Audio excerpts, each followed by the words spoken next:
I'm Stuart Jackson. This is Christy Kavrick, and man, I'm just so excited to be up here with you guys today and being together. It's awesome.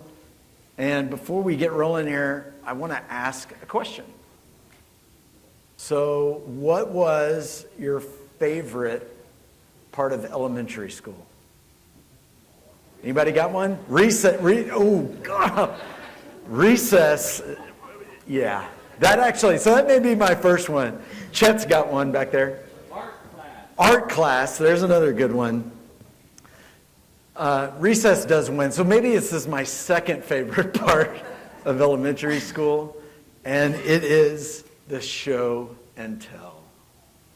Show and tell was so much fun, and this was my show and tell back in the day. These are actual Hot Wheels cars that I had when I was, and I held on to them. You had the Jaguar, you got the Chevy pickup, the Mazda RX-7, and it has to include the police car from the Dukes of Hazzard, and Roscoe Pico train. He was great.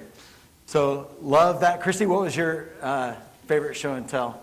Oh gosh, I remember bringing my cat to school. I think it was probably pretty traumatizing for the cat, but yeah. Yeah. I remember bringing my cat. In a cage? Yeah. In a cage. Yeah. And she's looking out at the class like, what? Yes, show and tell's fun. We always, you had the opportunity to learn something about your classmates, something that you probably didn't know that was important to them. And so today we're going to do some show and tell. Some show and tell with you guys. We're going to share a variety of ways that each of you are changing, and making sure that you're staying relevant. Dan said that word earlier. I love that word. How am I staying relevant for the marketplace today?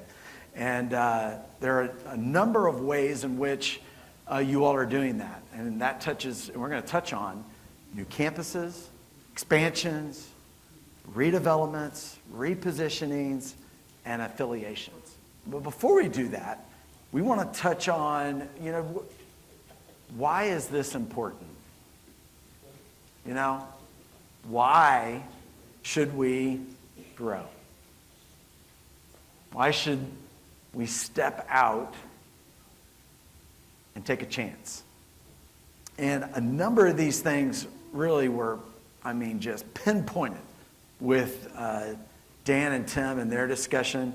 We're going to add a little bit more to that. And I think one of the first ways that we always is just so important is your mission and who you are. And there's so much, I would say, greatness that each of you all have with your mission and how you're providing care and services to seniors. And there's some great stories and testimonies I know that probably each of you can point to and share about why it is so important to do what you do every day. And why should it be just this select little group that you do that with? Maybe our mission's about more and serving more and extending that awesome experience that you deliver day in and day out to more people.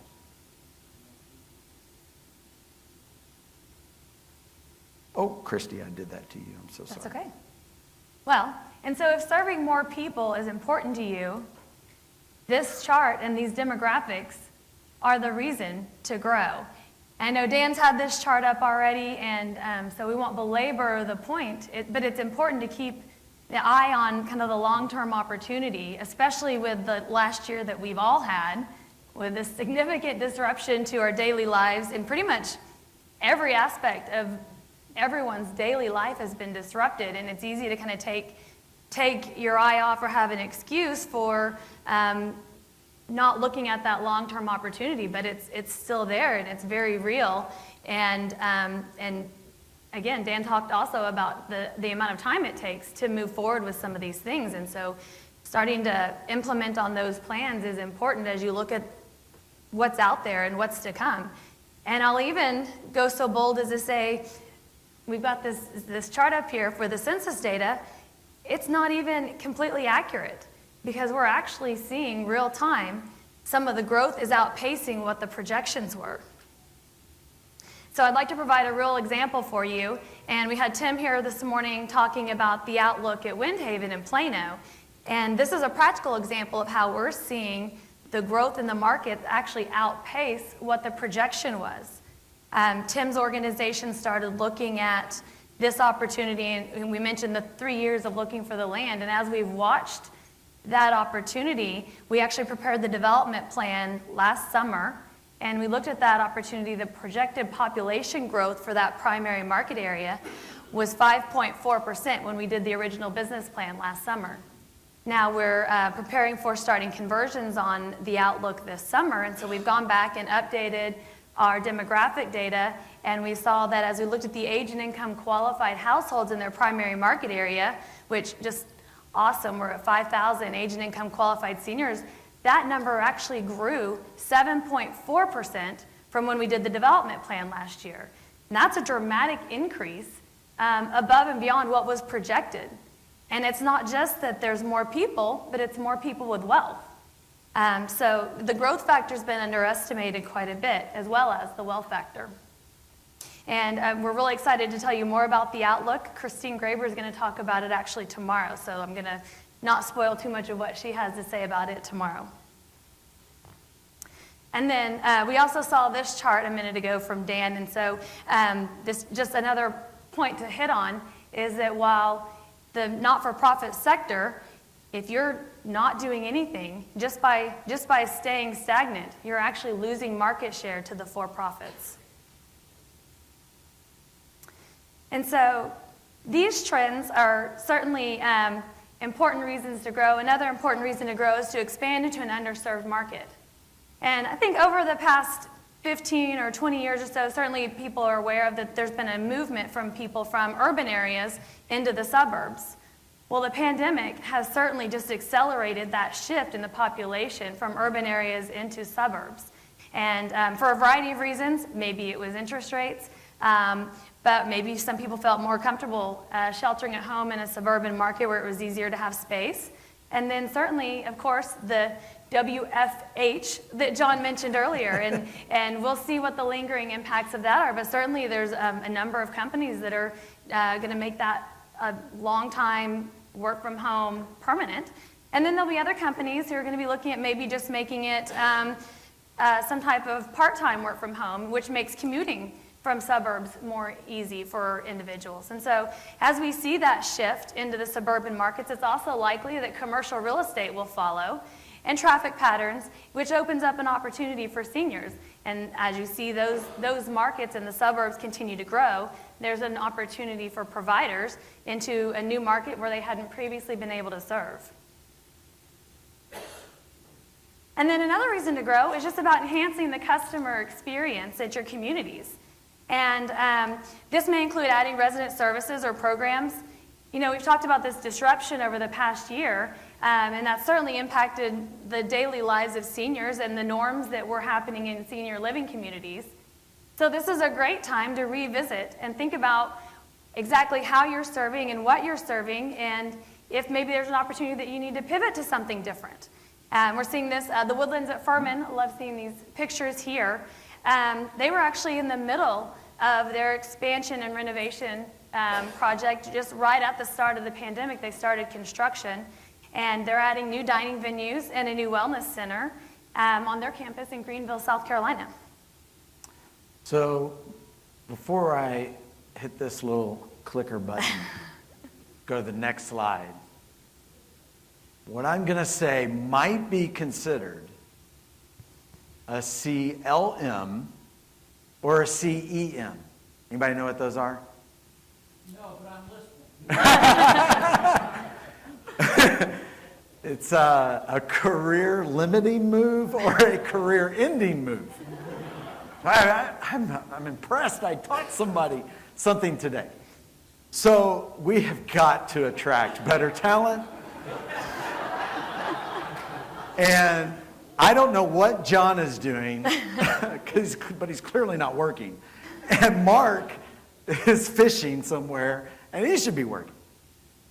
But man, another reason to grow, in all seriousness, is attracting that better talent. You know, people want to be a part of a growing organization that's out accomplishing something new and exciting. And that will bring people in. But most importantly, it might be about keeping and retaining the existing talent that you have. There are new career paths that can be extended for your existing employee base because of this growth that you may be considering. You can expand your skill set. Stale organizations don't attract better talent. So we were in the CEO session yesterday, and there were a lot of good conversation and statements made. John DiTillo, CEO at BHI, had an interesting statement, and it was centered around complacency. And he said, across the industry, not BHI, not any of you in this room, we're just too complacent as not-for-profits in demanding more and a higher level of excellence out of our staff. And I want to be a part of being with people that demand excellence. And that's attractive. So I think there's real opportunity to put pay, that was also brought up earlier, along with all of those other things to help advance and attract the folks that we're with. So that's just another reason. Another one might be diversification. So I have an accounting background, and I really want this banana to be an apple. It's just, I need that uniformity. And some of you all may be like, hey, we're doing something really good. Let's just keep doing that. Let's do that again. Let's do that again. Let's do that again. But what will happen is in doing that same thing and replicating it, you might be subject to some risk in that business venture. And that risk may compound on itself. So why not consider, maybe it's a fruit salad, a little bit of variety in how you approach that. And that can happen in a bunch of different ways. Diversifying that risk, that concentration risk. It could be geographic, looking at your markets and who you're serving. It could be your business lines and your revenue sources. And Brad and Kurt were talking a lot about how, hey, let's come up with some new ideas about how to diversify our business mix. And that brings, financial strength, it brings market strength when you do that. The Great Recession and the pandemic are two really good examples of how this played out for CCRCs. Great Recession, underpinning of that was housing market debacle, right? We could not sell and fill independent living. But what carried the day? Assisted living, memory care, nursing care. Occupancies were good. And now we had the inverse and the flip with the pandemic. So that diversity in the CCRC business model, which we think it's got to even be even more diverse, is an excellent way to, and is support for this diversification. And then that's a reason to grow. How do you grow through that diversification? Okay. It's show and tell time. The Riverwoods Group is a great example of an organization that's lived out all of these reasons to growth. And they've actually grown through all of the ways that we're going to discuss today: new campus development, expansion, repositioning, redevelopment, as well as affiliation. And it's a great example of a single site provider who's grown into a dominant system in New England. It started with their original campus, The Woods, in 1994, which filled well, and they subsequently expanded, and they still had demand for their product, and they had a wait list. And so they actually purchased 110 acres across the highway and developed a second expansion campus, and the Ridge, which opened in 2004. And again, the Ridge offered larger 2 bedrooms and cottages, and again, they saw increased demand, and they still had a wait list. And so then we move on to the third iteration of their growth plan, and in 2010, they opened the Boulders.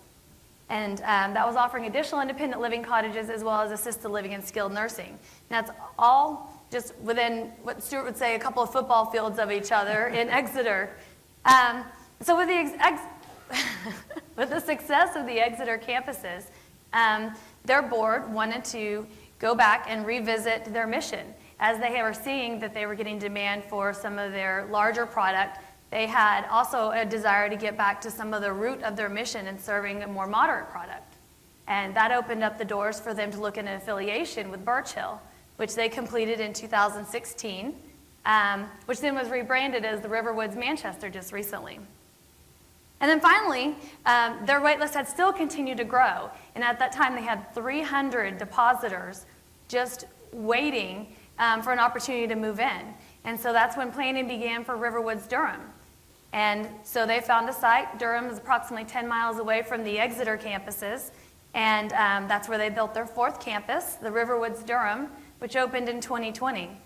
So just a great example of how they were able to provide and grow scale and establish financial stability through incremental expansion over time. Yeah, they hit all of the methods. Good example. So Riverwoods is the example. And we're also seeing some key trends here that we'd like to cover next. And that's been driven by the evolving customer. And John started talking about the evolving customer this morning. We've got a couple of other trends that we want to share with you about what we're seeing in the customer. The first thing is just an increase in desire for larger apartments and cottages. Now, this isn't a new concept. I know we've all seen from over the last 30 years a shift in, maybe going from 600 square foot one bedrooms up to 700 or 800 square foot one bedrooms. But what we're seeing now is even greater, to the point that the one bedroom, even selling one bedrooms, is becoming more challenging because we're seeing greater increased demand for 2 bedrooms and for cottages. And that's all driven by the change in home size, average home size over the last 50 years. And you see this chart's just depicting average home size from the early 1970s to now. And the average home size has increased by 1,000 square feet, from 1,600 square feet to 2,600 square feet. And then partnered with that, they're actually seeing a decline in average household size from 3 to 2.5. So really the square foot per person has doubled over the last 50 years. The seniors are leaving larger homes, and so they're demanding and expecting to have that space that they've grown accustomed to. And so we've got to be able to adapt to that and recognize that when we're planning new communities, that maybe what we looked at 5 or 10 years ago needs to be adapted. Additionally, if seniors are desiring these larger units, can they afford them? And I think we heard this a little bit from Brad and Kurt earlier, but they can. And we've got the life plan communities.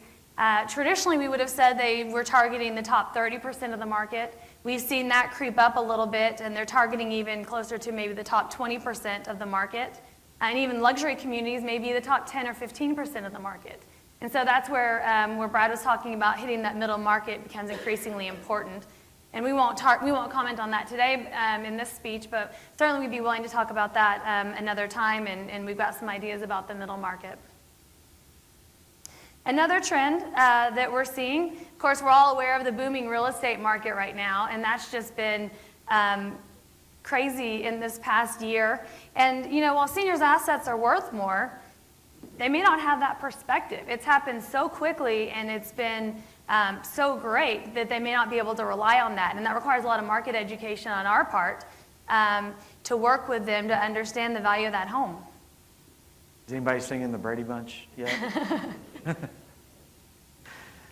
So another trend we're seeing as we have all these methods of growth that we're going to get to and give you some more show and tell on, that touched on the real estate market. It's just been incredible to see the change just in the last year. And my stats are already out of date because Kurt said it's 18% now instead of 12, which is what John Burns Real Estate Consulting was kind of saying towards the start of this year. And that organization tracks nationally single-family home market very closely, especially new builds.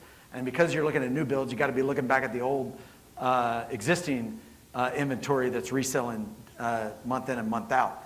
So great growth in existing home sale prices. And you see 12% there or 18%. That's what we had last year. Double it up. 25% price appreciation across the country. And I know each market is a little bit different. Some may be a little less aggressive than that. Some that might be even more, right here where we live. So how did that happen? One of the things that we learned, and John Burns is great about helping us with this, is that through the pandemic, consumers spent $500 billion less than they did the year before. So where did all that money go?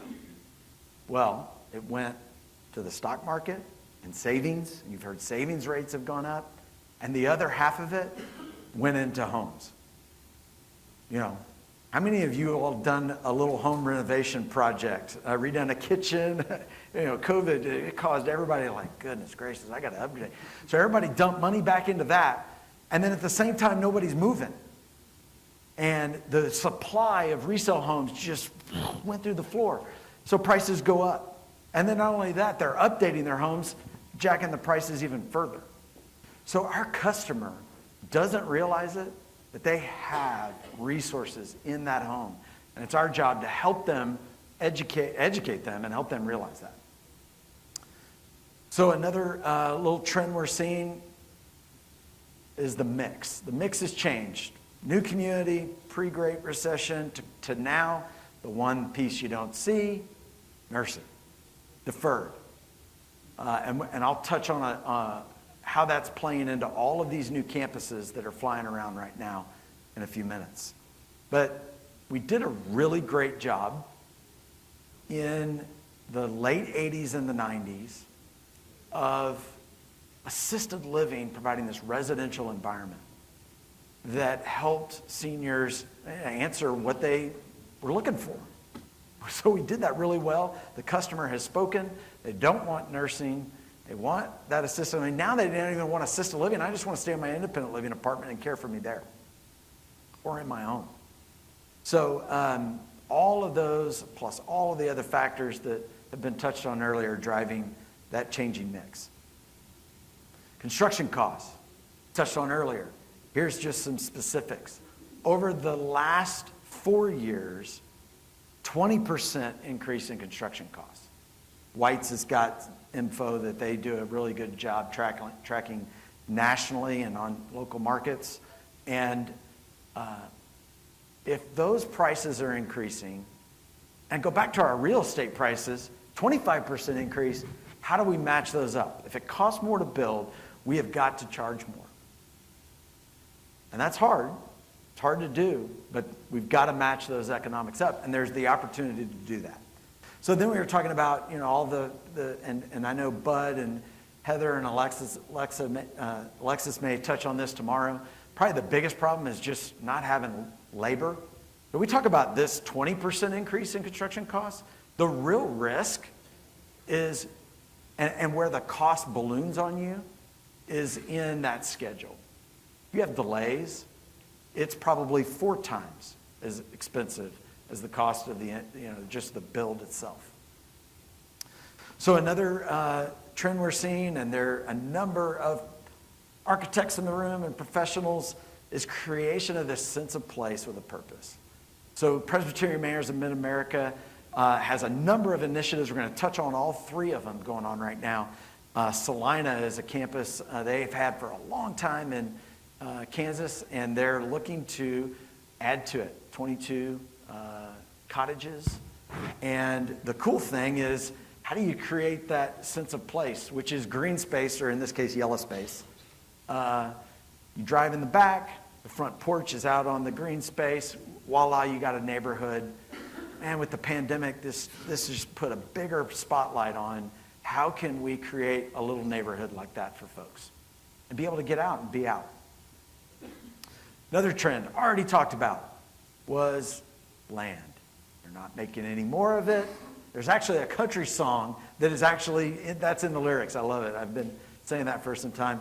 They're not making any more, and as a result, prices just keep going up. So we were with Josh Ashby at Fleet Landing and his strategic planning committee of his board just on Friday, talking about the evolving business model for their potential new location in the greater Jax area where they're located. So as part of their strategic plan, while they were doing an expansion, they actually had the foresight to say, we're going to go out, we're not ready to just do anything yet, and secure property and land bank it. And I guarantee you the price that they got that land for 2 years ago would be through the roof now. So if you have the resources, like how can we create the resources to be able to get ourselves in a position where we can be forward thinking and accomplish that? So now we want to do some more show and tell and talk about some of the providers and how they're executing on this growth. And we're going to focus on new campuses first. And here they are. These are all the ones that Greystone's working on. There's 8 of them there, all across the country. And with 2 exceptions, all of those will have no skilled nursing in the first phase. And we'll see what happens down the line when that second phase comes about. And they're offering, in some of these cases, type A life care contracts. We got 6 more in planning. This probably represents, could be close to half of the new campuses that are being tracked. I know Dan and Lisa are tracking them. It's probably close to half, maybe not quite, but close. So one of the communities that we want to share with you is Aberdeen Ridge, one of those new campuses. And this is the other PMMA initiative, the second one, that's been in development in Colorado Springs. This is a new campus, got 180-ish or so independent living apartments in the first phase, assisted living, memory care, offering a unique healthcare benefit and this kind of line of credit contract type structure to really offer something different to the marketplace that's care for them when they want it, as they want to pay for it. We've initiated this and really PMMA with a lot of forethought, started this whole community by establishing a strategic growth fund. So they took about $4 million, set it aside out of their system of communities, 16 communities now, to help them prepare to buy this property. This property is located within roughly a mile of the Garden of the Gods. So there will be views of that awesome national park, if y'all are familiar with it. And they use that line of credit to buy the land. They got a bank line of credit to fund all of the pre-finance capital development activities. Really efficient approach. Kept that tight and reasonable to be able to execute on this effort. So right now we're in the middle of pre-sales, and the plan is to start construction, break ground here in the fourth quarter. And yeah, so you've got all these views. This is the tool that we're using to sell directly to seniors, and you get the money shot. I know Mr. Gleason and I would love to sit on that little patio and have that view, right, of the Front Range. Excellent. Really, really exciting new community. So Christy's got another expansion opportunity that we're pursuing that she wants to share. Yeah, so that was a good example of a new development. And, expansions have long been what we call the bell cow of growth for nonprofits, and it continues to be. So John Knox Village is a great example of phased growth through expansion, and this is in Kansas City. We started working with John Knox Village approximately 7 years ago in preparing a master plan. And their first step of that campus master plan was the development of the Meadows. And that replaced an older apartment building on campus, and they replaced it with 112 new independent living apartments and common areas. But what we're focusing on here is that in addition to the development there, we were master planning for future expansion at the same time in order to keep this phased growth incremental and each component of it small to reduce risk, to keep the timeline small, to keep the costs small, and do it slowly over time. And so currently, we started off with phase 2 actually being 90 independent living units, but we actually broke it into 2 smaller components. So we've actually now got a phase 2 and a phase 3. Phase 2 is 52 apartments that are currently under construction.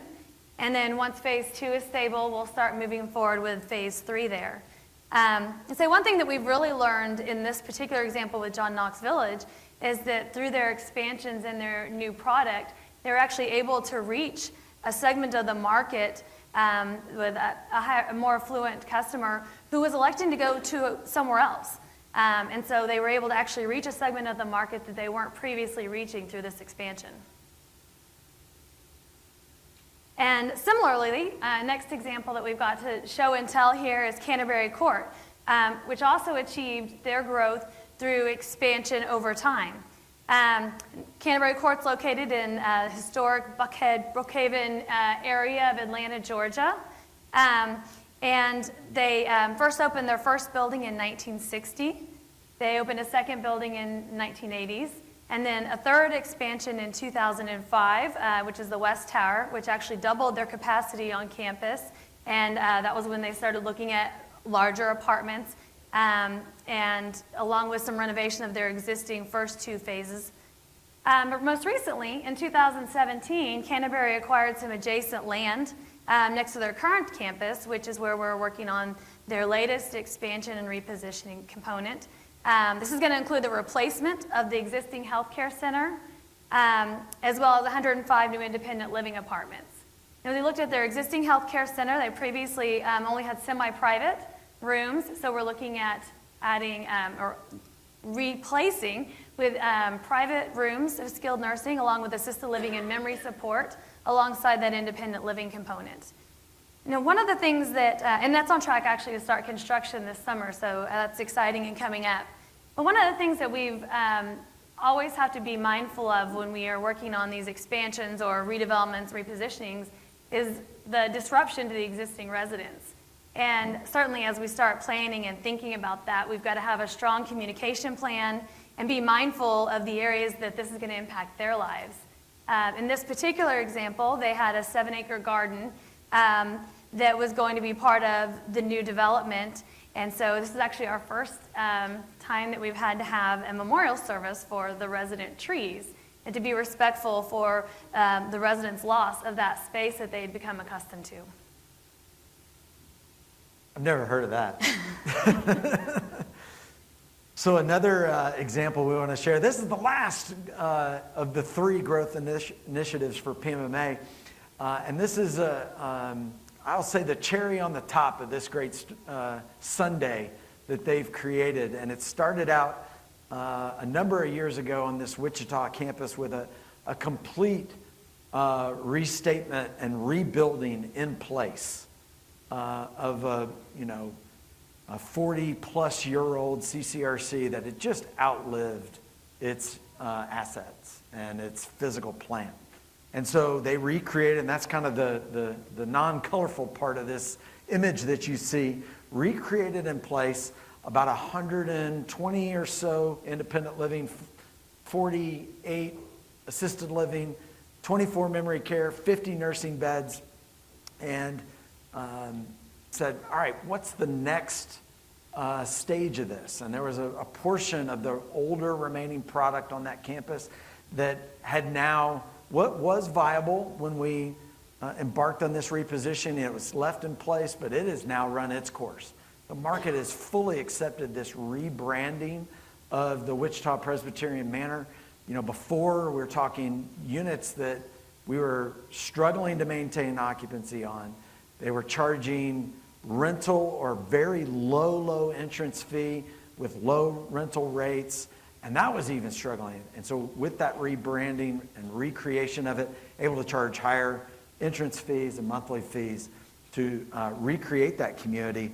So you had to, with this next stage, figure out what's the next puzzle piece.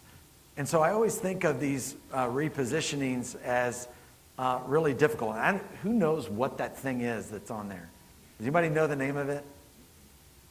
This is Bug Out Bob is the name of that, and you squeeze it and his ears and eyes pop out. And I always feel like with these repositionings, you start messing with one part of it, and it's going to squirt out on the other end. You got to keep it all in the box, so to speak. So they're hard. They're tough stuff. And that was the same thing with this little 63-unit independent living expansion. And then there's another 27 units. So again, that same theme of small incremental phases. You can get it in, get it built quick, fill it up quick, and you go to the next one. So the same thing accomplished here with Wichita Presbyterian Manor. Next example of a complex, I'll say expansion / repositioning is Friendsview. So Friendsview, and I want to point you to, we just had a press release on this. So if you're on Facebook, if you're on Twitter, if you're on LinkedIn, you'll see it out there. You can read this story, or actually I'll give you the story right now. But it might be out there. You'll see some great stuff. So Friendsview is a provider up in Portland, Oregon, in Newburgh, a small town outside of Portland, south to the southwest. And this organization, long-standing, really great Type A life care community. There might be only 2 in the whole state of Oregon. And what's so interesting about them is they have got the most affordable, it's amazing, $2,500 average monthly fee on a Type A non-refundable life care community. Now, they got some older assets, and it needed to be restated and adjusted. So they had three projects in one expansion, and that included the Springbrook Meadow North that Kurt talked about earlier. You probably saw some images of that in the units. Sutton Terrace, which is another independent living apartment building expansion, 90-ish or so units, and then the replacement of the RCF building on that campus, which really had just outlived its life, needed to be restated. So what was really interesting about this is that you needed to create new revenue streams, independent living, to marry up with the replacement of that RCF, which with the life care contract really wasn't generating any incremental revenue. And then we needed a little bit more juice on that because of the affordability nature of that community. So we had to implement a disparate pricing approach.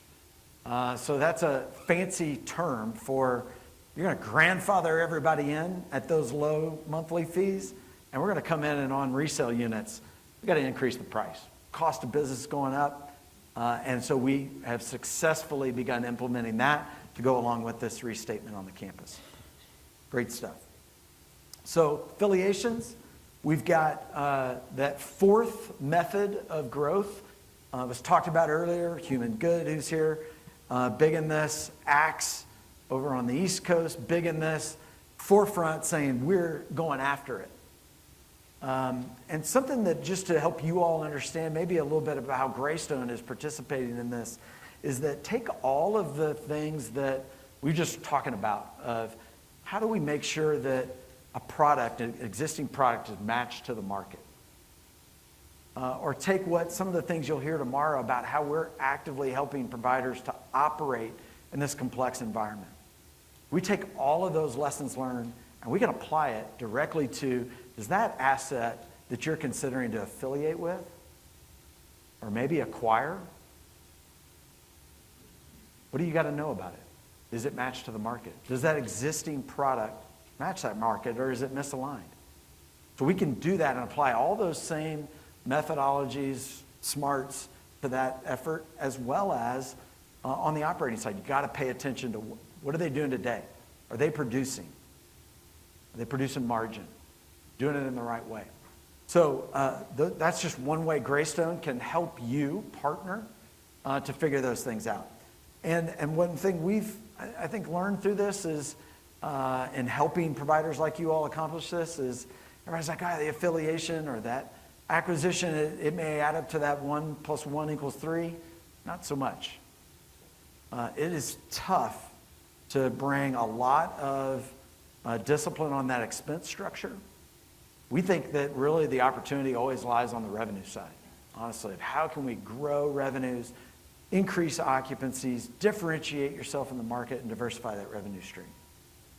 So as we leave this little show and tell session, I want to just share with you a few thoughts on growth readiness and being ready. Like I'd love to take one of those 4 methods and step out and begin to accomplish that.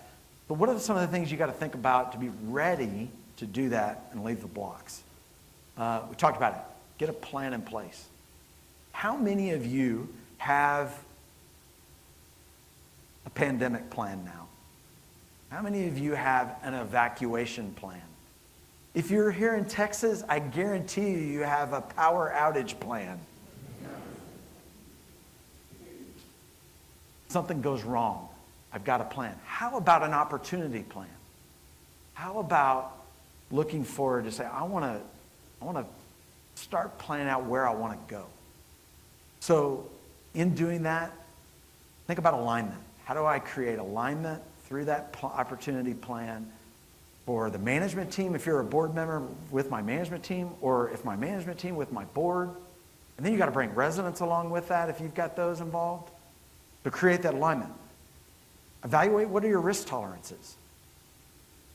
You know, how am I? Do I want the fruit basket or not? Where are those risks and boundaries? Because then you can go faster. Tim mentioned being nimble and quick decision making. Your plan has to be flexible. That's so important. I would just say for board members, empower your management team. Be able to make those decisions and go and have that framework as Tim talked about. And then have the right partners to help you execute that. And Greystone is here to help be that partner and help you align with the right partners to move quickly. And so, I don't know about you, but I am now ready to eat. And we are done.